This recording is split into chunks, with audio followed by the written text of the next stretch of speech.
Hello, नमस्कार साथियों, जय श्री कृष्णा, राधे राधे। तो कैसे हैं आप सभी और कैसे चली आपकी तैयारियां? तो देखिए, राजस्थान चतुर्थ श्रेणी के लिए हम कुछ ऐसे महत्वपूर्ण प्रश्न देख रहे हैं, जो प्रश्न आपको आने वाला जो एग्ज़ाम है, इस एग्ज़ाम के अंदर बार बार रिपीट होने वाले प्रश्न हैं। और अब तक का जो एग्ज़ाम हुआ है, जैसे कि अभी कुछ ही दिनों पहले पटवारी का एग्ज़ाम हुआ था, ठीक है। तो अपना राजस्थान जीके सेम वही है, और जो प्रश्न बार बार पूछे जा रहे हैं उन प्रश्नों को देख रहे हैं, ताकि इनमें से आपको बहुत से प्रश्न एग्ज़ाम के अंदर हूबहू देखने को मिलेंगे, ठीक है। तो देखिए, आज का जो महत्वपूर्ण प्रश्न है अपना क्वेश्चन नंबर 54 से शुरू हो रहा है, ठीक है। और ये प्रश्न इस प्रकार है, मेवाड़ के महाराणा शंभू सिंह के दरबारी कवि कौन थे? तो देखिए साथियों, मेवाड़ के महाराणा शंभू सिंह के दरबारी कवि कौन थे? ऑप्शन 1 है दुर्साड़ा, कविराज श्यामल दास, बावजी चतुर सिंह, दयाल दास। और एक चौथा ऑप्शन है अनुत्तरित प्रश्न। अगर आप ये करते हैं तो आपकी नेगेटिव मार्किंग होगी, ठीक है, नंबर आपको 0 मिलेगा, ठीक है। अब देखिए, इनमें से जो सही आंसर है, ठीक है, सही आंसर कौन सा है? मेवाड़ के महाराणा शंभू सिंह के दरबारी कवि कौन थे? तो इसका सही आंसर होगा ऑप्शन बी, कविराज श्यामल दास, ठीक है। तो ऑप्शन बी बिल्कुल करेक्ट आंसर हो जाएगा। आपको इन प्रश्नों के साथ ही साथ आंसर कमेंट करने हैं, ताकि प्रश्न कंठस्थ रहे, ठीक है। अगला प्रश्न देखिए, क्वेश्चन नंबर 55। भारत की राजस्थान की भारत पाकिस्तान सीमा पर किस बल द्वारा ऑपरेशन सर्द हवा चलाया गया था? नीचे दिए गए विकल्पों में से उपयुक्त उत्तर चुनें। तो देखिए साथियों, राजस्थान की जो भारत पाकिस्तान सीमा है, यहाँ पर अपनी ऐसे कौन से बल हैं जो जिनके द्वारा ऑपरेशन सर्द हवा चलाया गया? ऑप्शन 1 है सीमा सुरक्षा बल बीएसएफ, ऑप्शन 2 केंद्रीय औद्योगिक सुरक्षा बल सीआईएसएफ, और ऑप्शन 3 है केंद्रीय रिजर्व पुलिस बल सीआरपीएफ, और ऑप्शन डी है भारत तिब्बत सीमा पुलिस आईटीबीपी। तो इस प्रश्न का जो सही आंसर है, ये सही आंसर होगा सीमा सुरक्षा बल बीएसएफ द्वारा ऑपरेशन सर्द हवा चलाया गया था, ठीक है। तो ऑप्शन 1, यहाँ पर ऑप्शन 1 बिल्कुल सही आंसर होगा। अगला नेक्स्ट क्वेश्चन देखिए, केला देवी के भक्तों द्वारा गाए जाने वाले लांगुरिया गीत राजस्थान के किस क्षेत्र में लोकप्रिय हैं? तो देखिए, लांगुरिया गीत राजस्थान के कौन से क्षेत्र में लोकप्रिय है? ऑप्शन 1 है Jaisalmer, option 2 Karauli, option 3 Dholpur, option 4 है मेवाड़। तो सही आंसर कौन सा है? ऑप्शन बी, करौली में। कहाँ पर है? ऑप्शन बी, ठीक है। अगला क्वेश्चन है, बहुत ही शानदार क्वेश्चन है, क्वेश्चन नंबर 57। राज्य के लिए महाधिवक्ता की नियुक्ति कौन करता है? तो राज्य के लिए महाधिवक्ता की नियुक्ति कौन करता है? उच्च न्यायालय के मुख्य न्यायाधीश, राज्यपाल, विपक्ष के नेता, या फिर स्पीकर।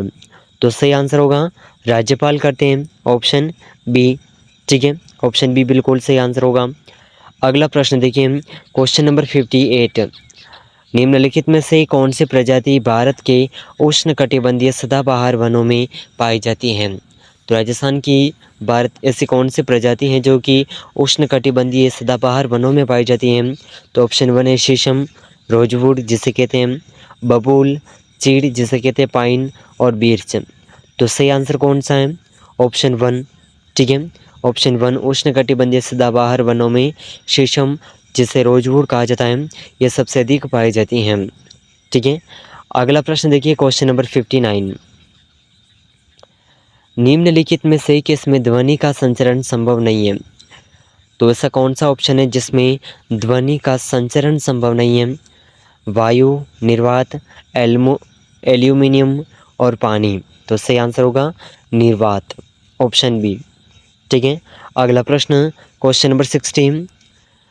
अंडमान एवं निकोबार द्वीप समूह के निम्नलिखित में से किस क्षेत्र में सैंडल पीक स्थित है? तो अंडमान और निकोबार द्वीप समूह के ऐसा कौन सा क्षेत्र है जहाँ पर सैंडल पीक स्थित है? दक्षिण अंडमान, मध्य अंडमान, ग्रेट निकोबार, और उत्तरी अंडमान। तो इस प्रश्न का सही आंसर कौन सा होगा? इसका सही आंसर होगा ऑप्शन 1, दक्षिण अंडमान, ठीक है। ऑप्शन 1 बिल्कुल सही आंसर होगा। नेक्स्ट क्वेश्चन देखिए, क्वेश्चन नंबर 61। कृषि के क्षेत्र में HIV का HYV का पूर्ण रूप है। तो कृषि के क्षेत्र में HYV का पूर्ण रूप क्या है? High yielding variety, horticulture yield variety, honey yeast variety, hemp yarn variety. तो सही आंसर होगा हाई यील्डिंग वेराइटी। इसमें कृषि के क्षेत्र में HY और V का पूर्ण रूप है। अगला प्रश्न देखिए, क्वेश्चन नंबर 62। राजस्थान के किस राष्ट्रीय उद्यान में एक दुर्लभ मांसाहारी पौधा यूट्रिकुलेरिया पाया जाता है? तो ऑप्शन 1 है दर्रा राष्ट्रीय उद्यान, डेजर्ट नेशनल पार्क, रणथंभौर राष्ट्रीय उद्यान, केवलादेव राष्ट्रीय उद्यान। तो राजस्थान का ऐसा कौन सा राष्ट्रीय उद्यान है जहाँ पर एक दुर्लभ मांसाहारी पौधा यूट्रिकुलेरिया पाया जाता है? तो इसका सही आंसर होगा ऑप्शन 4 रणथंभौर राष्ट्रीय उद्यान। ठीक है, ऑप्शन सी बिल्कुल करेक्ट आंसर हो जाएगा। ठीक है, चलिए अगला प्रश्न देखिए, क्वेश्चन नंबर 63। राजपूतों की उत्पत्ति का अग्निकुंड सिद्धांत किसने प्रतिपादित किया? आमतौर पर अब तक जो एग्ज़ाम हुए थे उसमें पूछा गया था कि राजपूतों की उत्पत्ति मानी जाती है, तो उसमें कुछ ऑप्शन तो होते हैं और उसमें से एक ऑप्शन होता है अग्निकुंड। ठीक है, अब इसमें पूछा गया है कि राजपूतों की उत्पत्ति का अग्निकुंड सिद्धांत किसने प्रतिपादित किया? ऑप्शन 1 है चंद्रबरदाई ने, बरुई ने, जोधराज ने, अमीर खुसरो ने। तो सही आंसर कौन सा होगा? ऑप्शन 1 चंद्रबरदाई ने। ऑप्शन 1 बिल्कुल सही आंसर हो जाएगा। तो देखिए इस क्लास के अंदर हमने कुछ महत्वपूर्ण प्रश्नों को कवर किया है, जो प्रश्न आपको आने वाले एग्ज़ाम चतुर्थ श्रेणी के लिए इनमें से बहुत से प्रश्न हूबहू रिपीट हो करके आपको देखने को मिल जाएंगे। तो इन प्रश्नों में से आपके कितने प्रश्न सही हो रहे हैं कमेंट करके ज़रूर बताइएगा। अगर आप उदयपुर लर्निंग क्लासेस चैनल पर पहली बार आए हैं तो चैनल को सब्सक्राइब ज़रूर कर लीजिएगा। मिलते हैं अगले महत्वपूर्ण प्रश्नों के साथ में, तब तक के लिए जय हिंद, जय भारत।